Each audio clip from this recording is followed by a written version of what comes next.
Hi, I'm Stephanie Michelle. Wow, what a speech by Governor Josh Shapiro today. Like Governor Shapiro, I too am really proud of my Jewish faith.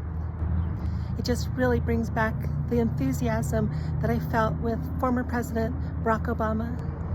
But besides that, I think that Governor Shapiro's speech just really demonstrates the enthusiasm. The astrology, Saturn and Pisces, demonstrates historically that the incumbent party will win the presidency, in this case, the Democrats with Kamala Harris. Nonetheless, besides the astrology, I think that the enthusiasm for the Kamala Harris-Tim Walz ticket is just truly inspiring right now. Shalom. Peace.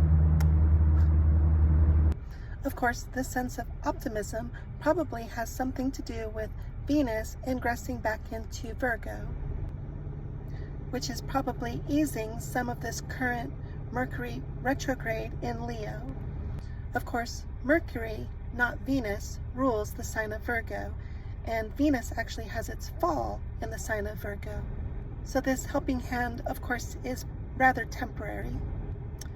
And indeed, we have those two astrological T-squares happening around the time of the Democratic National Convention.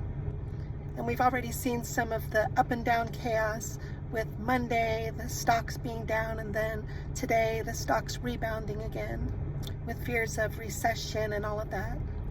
And of course, these astrological factors happen in orbs, not always on the exact degrees. So I think that some of these things, such as Mercury being retrograde in Leo and Venus being ingressed into Virgo, probably are still going on, probably here for a couple of days, a few days.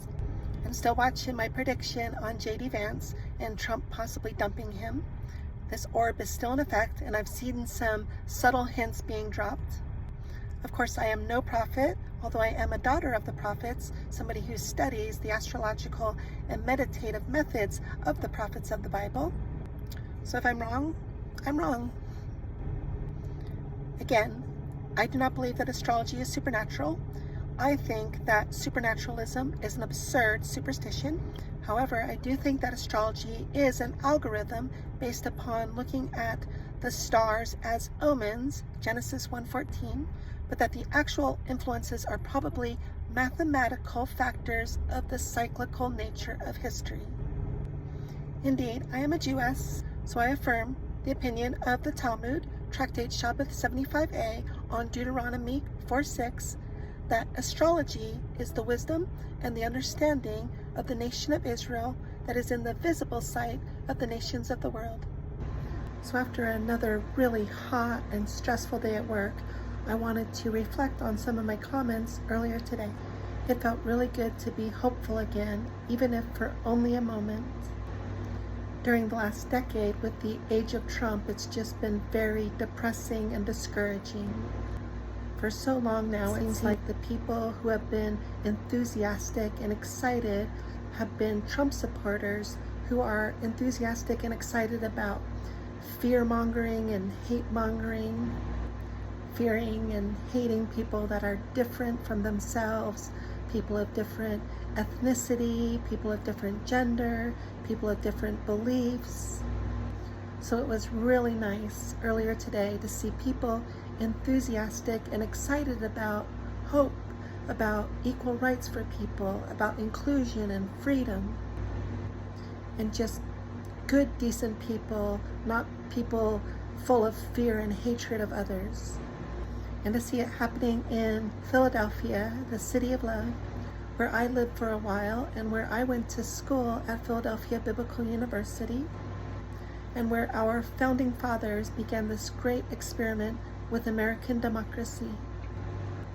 Of course, I do think that ultimately Donald Trump is fated and destined to become our king, to destroy our democracy, and to ultimately become the emperor of a revived Roman Empire, which will control most of the world. Since I do believe that Donald Trump is the Antichrist personage of the Bible, who has arrived in his own Trump brand name, as Jesus seemingly predicted in the Gospel of John 5:43, and where, based upon the book of Revelation 17:10-11, I think that Donald Trump is also the reincarnation of both Nero Caesar and Adolf Hitler.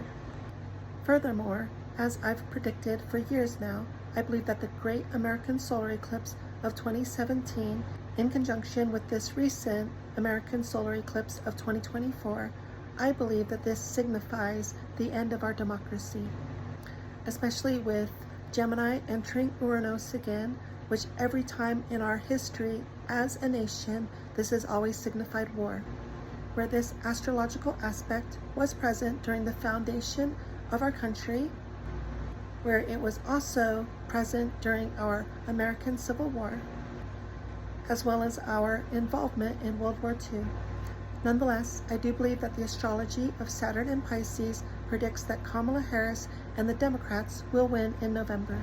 So I think, at least for a short period of time, we will have our democracy, at least maybe during the early part of 2025, but as we begin to head into 2026, I think we might face a second civil war.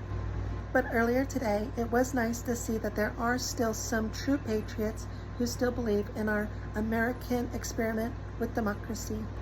And hopefully, for a little while at least, us patriots can fight off the rising tide of neo-fascism and neo-Nazism in America and in the world. Amen and Agla.